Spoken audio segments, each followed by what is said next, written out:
हम एक नया C++ का प्रोग्राम लिखेंगे जिसमें हमने दो वैल्यू लेनी है वेरिएबल्स के अंदर और फिर उनको हमने इंटरचेंज करना है। मीन हमारे पास दो वेरिएबल्स होंगे, उन दो वेरिएबल्स के अंदर हम कुछ वैल्यू रखेंगे। वैल्यू रखने के बाद हमने नॉर्मली उन वैल्यूज़ को प्रिंट करवाना है और उसके बाद हमने एक और तरीके से भी उनको प्रिंट करवाना है आफ्टर इंटरचेंजिंग। लाइक एक वेरिएबल की वैल्यू दूसरे के अंदर रखेंगे, दूसरे की वैल्यू पहले के अंदर हम रख के एक प्रोग्राम लिखेंगे। इसके लिए हमें दो वेरिएबल चाहिए और उसकी वैल्यू इनिशियलाइज करनी है, तो इसके लिए हम एक प्रोग्राम लिखेंगे। तो सबसे पहले वैल्यू हम इनिशियलाइज करेंगे, लाइक वो इंटीजर वैल्यू है, तो integer int x and y, ये दो वेरिएबल हम ले लेते हैं। इनकी इंटरचेंजिंग करने के लिए हमें एक टेम्परेरी के नाम से टेम्प के नाम से भी एक वेरिएबल चाहिए, क्योंकि असल में बात ये होती है कि जब हम एक वेरिएबल की वैल्यू को दूसरी के अंदर रखेंगे तो उसकी वैल्यू को पहले कहीं टेम्परेरी फोल्डर में, टेम्परेरी वेरिएबल में रखना पड़ेगा। अगर ऐसा नहीं करेंगे तो x की वैल्यू अगर y में लेके जाना चाहेंगे तो y की जो वैल्यू मौजूद है वो तो वहाँ से डिसअपीयर हो जाएगी, मीन वहाँ से ख़त्म हो जाएगी और x ही की वैल्यू वहाँ पर आ जाएगी।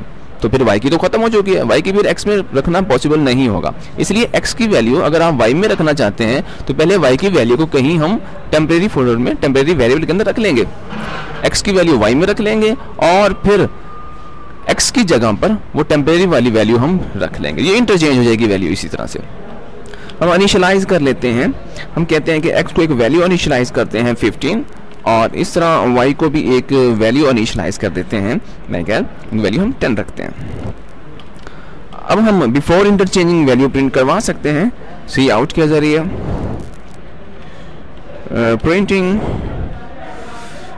वैल्यूज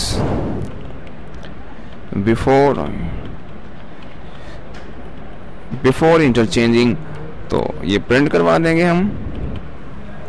प्रिंट करवाने के लिए सिंपली हम सी आउट लिखेंगे और वैल्यू ऑफ x एंड यहाँ x की वैल्यू प्रिंट करवाएंगे और उसके बाद एंड लाइन। नेक्स्ट लाइन में हमने y की वैल्यू प्रिंट करवानी है। ये बिफोर इंटरचेंजिंग वैल्यू हम प्रिंट करवा रहे हैं। यहाँ पे मैं y और यहाँ पे भी y की वैल्यू जो है वो लिखता हूँ। ये कह लें कि हमारे पास बिफोर इंटरचेंजिंग वैल्यूज x और y की यहाँ उनके वेरिएबल की वजह से प्रिंट होंगी जो हमने उनको दी हुई हैं। उसके बाद मैं नॉर्मली एक लाइन का गैप दूंगा एंड लाइन के ज़रिए और फिर यही पीस ऑफ कोड मैं दोबारा प्रिंट करूंगा।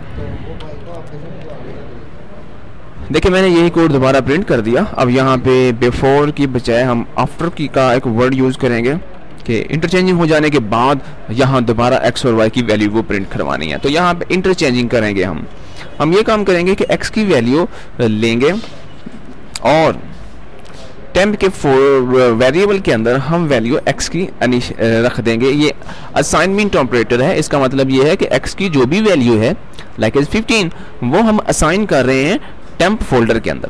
अब x का वेरिएबल जो है वो फ्री हो चुका है और उसके अंदर हम वैल्यू रखेंगे y की। अब देखिए क्या हो गया, y की वैल्यू जो है वो x में रखी जा चुकी है। अब y की वैल्यू जो है हमारे पास x में रखी जा चुकी है तो y जो है वो फ्री हो चुका है। तो y के अंदर हम दोबारा वही टेम्प वाली वैल्यू जो है वो रख देंगे। तो ये होगा कि x की वैल्यू टेम्प और फिर टेम्प से ये y के अंदर कन्वर्ट हो गई और यहाँ y की वैल्यू जो है वो x में कन्वर्ट होगी। इन 3 लाइंस की मदद से हमने x और y की वैल्यूज को आपस में इंटरचेंज कर लिया और उसके बाद सिंपल उन्हीं कीवर्ड्स के जरिए वेरिएबल्स को यूज करते हुए हमने value of x and y जो है वो प्रिंट करवा दी है। ये बात थी हमारे पास बिफोर इंटरचेंजिंग और ये बात थी हमारे पास आफ्टर इंटरचेंजिंग। अब हम देखते हैं कि हमारे पास इसका रिजल्ट क्या आएगा। इस प्रोग्राम को कंपाइल करेंगे।